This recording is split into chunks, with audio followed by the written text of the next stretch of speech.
Assalamu alaikum wa rahmatullahi wa barakatuh. So in this video, we're going to do a quick demonstration, actually more of an exercise. It's a demonstration if you're just watching, but hopefully you'll do it along with me and make it an exercise, right? Not just an exercise that you do now watching the video, but also afterwards as well. What we're going to do is start low, go up and down a scale. So start low with pitch, go up progressively, go up in pitch, come back down in pitch back to where we started. Now doing this exercise, it seems really simple, but it has a few key benefits. One is that it helps warming up your voice, right? A lot of times when we're speaking, we're just using a small range of our voice, and we're able to go a bit lower if we pushed it, we're able to go a bit higher if we pushed it, right? Even without much effort, right? Even without much effort, we could probably go higher, probably go lower. We just don't normally use that wide of a range while speaking. So it's practice. Practice a bit lower, practice a bit higher. The second benefit, and to me this is even more of a benefit, it helps to structure your voice, right? We talk in the ebook about training your ear and about the idea of a mental ear, meaning that you can hear and structure the pitches, structure sound in your head, right? You can do that in your head. You have that mental ear. You can hear the pitches going up, you can hear it's coming back down. A lot of times, just to give you an idea, I'll demo the exercise for you really quickly, right? Just so you get an idea of what I'm trying to explain, and then I'll continue the explanation, then we'll do it together. So, essentially, we're starting low.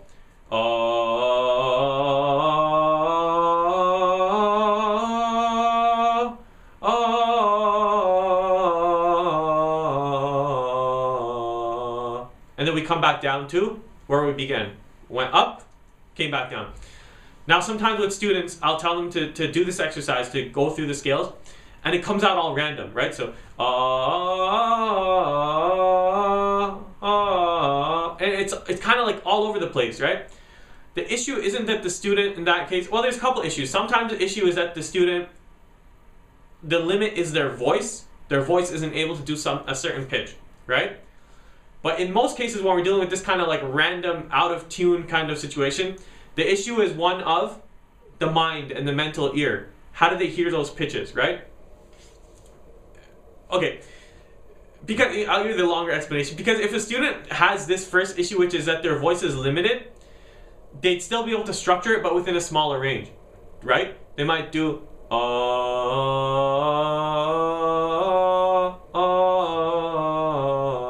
right? So they structured it, but in a smaller range. That's because their voice is limited. They can't go high, or they can't go very low. That's limitation in that sense. But when we get and it's all messed up, right? Then that's the mental ear, the ability to structure the pitches. So that's where this exercise is helpful. So let's do it. Let's do it together. Let's start low, go high, and come back down.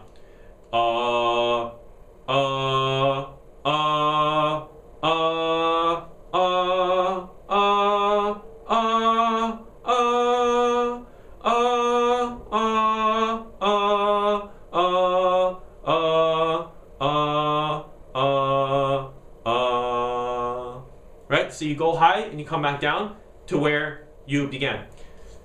Now, suppose you just did it along with me, but you were able to follow. Now if you try to do it yourself, it's coming out all random. Here's what I want you to do, and this is a tip that will help you. Use your hands. Use your hands. So start with your thumb. Hold your hands in front of you, right? Hold your hands in front of you. Start with your thumb. Go up to whatever is comfortable for you. You don't have to. You can go to 8. You can go to 9. You can go to 10. Go to whatever's comfortable for you. If 5 is comfortable for you, go to 5 and come back down. It just helps you get a structure. So,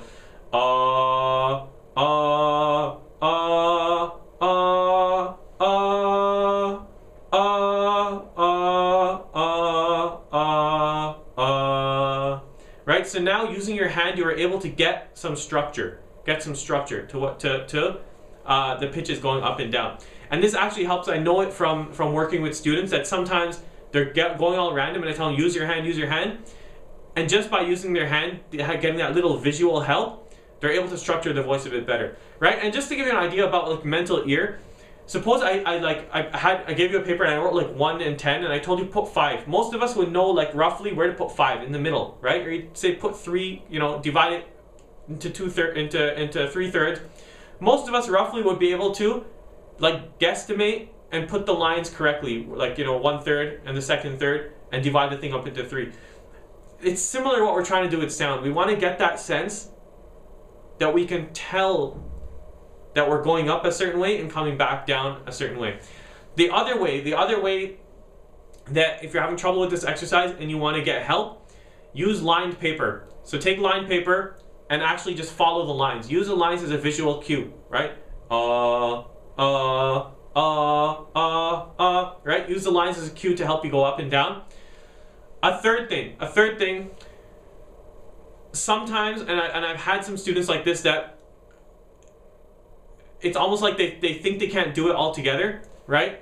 It'll take a bit more work. It'll take a bit more work to do this, but if you have the time and you want to, you know, strengthen your ear, do this. Like, so going back to the lined paper now, you could take the lined paper and actually do, just like I said, 0 and 10.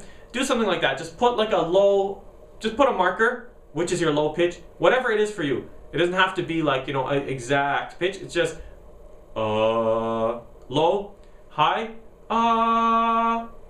and then try to find something in the middle and mark it down.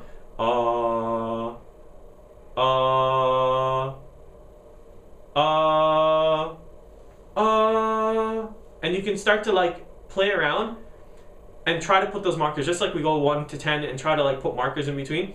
You can try to do that, and it'll help you strengthen your mental ear and your sense of what's going on with your voice. Now, just about that as well, about that exercise, it might seem kind of weird, especially when we're doing like a full scale and coming back down. You might think, okay, how is that relevant to Quran? How is that relevant to Quran?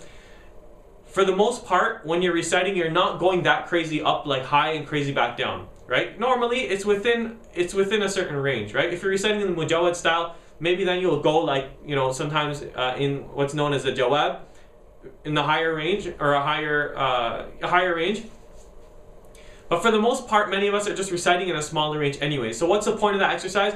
Again, it just strengthens your ear. It's kind of like, suppose somebody plays basketball, right? And but they hit the gym and they're doing like weights and stuff like that. They're not participating in a weight competition, in a weightlifting competition, but what they do there helps them in their strength that they'll translate into, you know, when they're playing basketball or whatever the sport is, right? Same thing here. We're not gonna start reciting it like, you've never heard me recite like that. Most people don't recite like that. It's just an exercise to help you strengthen your sense of pitches going up and back down. So I hope that benefits you. It might seem like a really simple kind of exercise, but it actually helps a lot, especially when you do it with focus and you do it regularly. So hope that benefits you. Take care. Assalamu alaikum wa rahmatullahi wa barakatuh.